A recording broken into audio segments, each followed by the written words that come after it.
नमस्कार, मैं हूं राजेश मेहतानी और आप देख रहे हैं short capsule. Uttar Pradesh RERA ने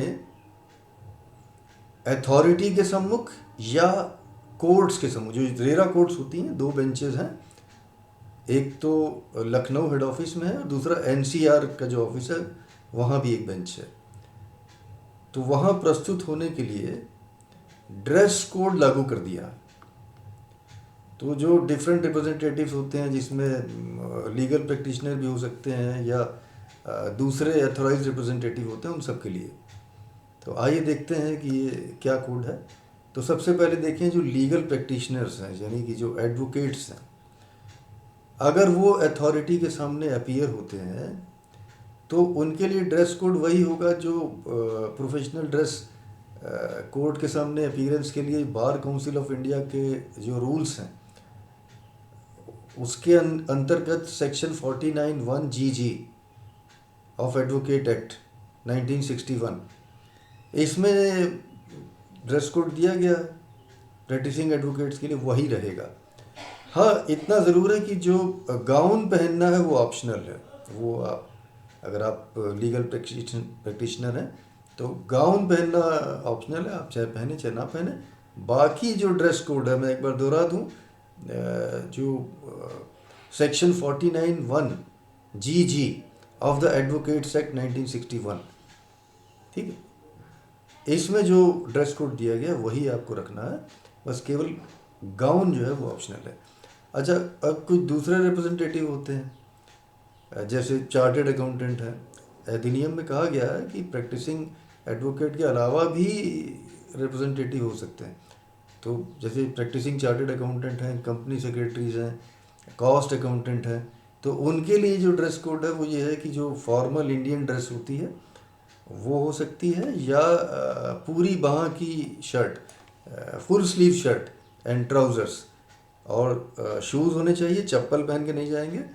और टू वियर ए सूट और ब्लेज़र, या तो ब्लेज़र पहनेंगे या सूट पहनेंगे जिसमें साथ में टाई हो, जो अप्रोप्रिएट टाई हो सकती वो साथ में लगी हो। तो ये जो है दूसरे रिप्रेजेंटेटिव्स के लिए है। और अगर फीमेल रिप्रेजेंटेटिव है जिसमें चार्टेड अकाउंटेंट हो या कंपनी सेक्रेटरी हो या कॉस्ट अकाउंटेंट हो, तो उनके लिए साड़ी या सलवार कमीज़ और या ट्राउज़र्स एंड शर्ट ये। और अगर कोई पार्टी खुद ही प्रस्तुत हो जाती है, ये भी रेरा में कहा गया कि पार्टी खुद भी इन पर्सन आ सकती है अपना पक्ष स्वयं प्रस्तुत करने के लिए, तो उनके लिए भी ड्रेस कोड है, ठीक है। या कोई अपने फैमिली मेम्बर को ऑथराइज कर देता, अपने भाई को, चाचा को, ताऊ को, किसी को भी अपना रिप्रेजेंटेटिव नामित करके भेजता, तो उसके लिए भी ड्रेस कोड नाम यहाँ पे रेरा ने उसके लिए लागू कर दिया है। तो बेंचेस के सामने अगर जाना है तो प्रॉपरली ड्रेस्ड होने चाहिए। अगर पुरुष हैं तो फुल स्लीव्स की शर्ट होनी चाहिए, या क्रीम कलर का बंद गला कोट, बंद गला कोट जो जोधपुरी कोट आता है ना, बंद गले वाला, तो क्रीम कलर का बंद गला कोट और साथ में ट्राउज़र किसी भी रंग का हो सकता है, सोबर कलर होना चाहिए।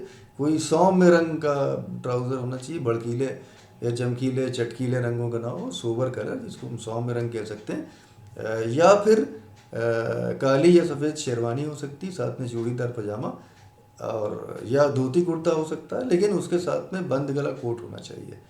और अगर कोई महिला है जो इन पर्सन प्रस्तुत हो रही हैं, यानी अपना पक्ष स्वयं रखने के लिए प्रस्तुत हो रही हैं, या उनकी कोई रिप्रेजेंटेटिव हो वो महिला, तो उनके लिए साड़ी होगा या सलवार कमीज़ या ट्राउज़र एंड शर्ट, ठीक। तो ये ड्रेस कोड जो है रेरा ने लागू कर दिया है। तो अगर आप रेरा कोर्ट में जा रहे हैं, अगर आप लीगल प्रैक्टिशनर हैं, तो वो जो मैंने बात कही उसका ध्यान रखेंगे। और अगर कोई और रिप्रेजेंटेटिव हैं, जैसे chartered accountant, company secretary, cost accountant, उनके लिए भी मैंने ड्रेस कोड की बात कर दी। अगर आप स्वयं अपना केस प्रस्तुत करने जा रहे हैं तो उसके लिए भी ड्रेस कोड की बात कर दी। तो ड्रेस कोड का ध्यान अवश्य रखिएगा अगर आप यूपी रेरा अथॉरिटी के सामने प्रस्तुत होने जा रहे हैं, या कोर्ट के सामने, जो दो बेंचेस हैं, एक लखनऊ में और एक एनसीआर ऑफिस में। तो आज हम यहीं रुकेंगे। आशा है आपको ये चर्चा अच्छी और उपयोगी लगी होगी, और अगर लगी है तो इसे लाइक अवश्य करिएगा और अधिक से अधिक लोगों तक शेयर करिएगा। और अब तक यदि आपने मेरे चैनल को सब्सक्राइब नहीं किया है तो इसे सब्सक्राइब अवश्य कर दीजिए, बेल आइकन को टैप करना मत भूलिएगा, ताकि जैसे ही मेरा कोई नया वीडियो आता है आप तक पहुंच जाए। तो मेरे वीडियो को अधिक से अधिक शेयर करिए। आपने मेरा वीडियो अंत तक देखा, इसके लिए आपका बहुत बहुत आभार। बहुत जल्द एक नए वीडियो में एक नए विषय पर चर्चा के लिए हम उपस्थित होंगे। तब तक के लिए आपसे अनुमति चाहेंगे।